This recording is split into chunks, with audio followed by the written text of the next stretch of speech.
An Amnesty International campaign pressures Apple to improve privacy for Chinese customers of the iCloud data storage and sync service. Facebook is in the hot seat for undermining privacy, but it's not alone. Amnesty International on Thursday objected to Apple's moving some iCloud data controls to China. By handing over its China iCloud service to a local company without sufficient safeguards, the Chinese authorities now have potentially unfettered access to all Apple's Chinese customers' iCloud data. Apple knows it, yet has not warned its customers in China of the risks, said Nicholas Bequelin, East Asia Director at Amnesty International, in a statement. Apple needs to be much more transparent about the risks to privacy posed by recent changes to the iCloud service in China.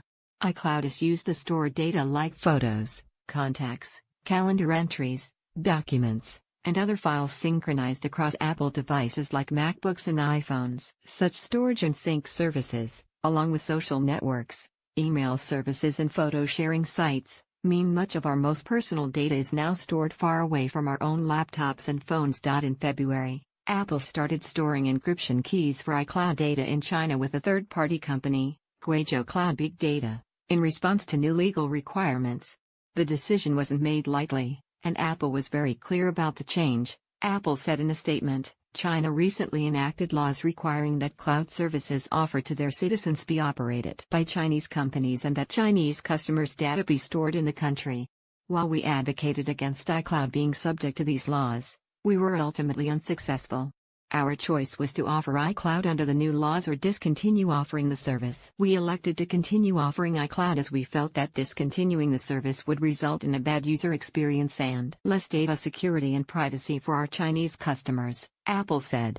We have been very transparent with our customers about this change. Beginning in early January and over the course of 8 weeks, a series of emails and push notifications have informed all of our Chinese customers of the transfer and provided them with maximum flexibility to make changes, Apple added. Customers can opt out of using iCloud, Apple said, but so far more than 99.9% of iCloud users in China have chosen to continue using the service.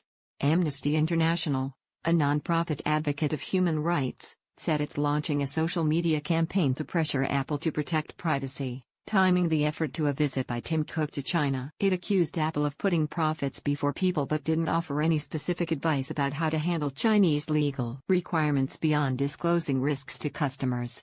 Chinese domestic law gives the government virtually unrestricted access to user data stored inside China without adequate protection for users' rights to privacy, freedom of expression or other basic human rights, Amnesty International said. As a result, Chinese internet users can face arrest and imprisonment for merely expressing, communicating or accessing information and ideas the authorities do not approve of.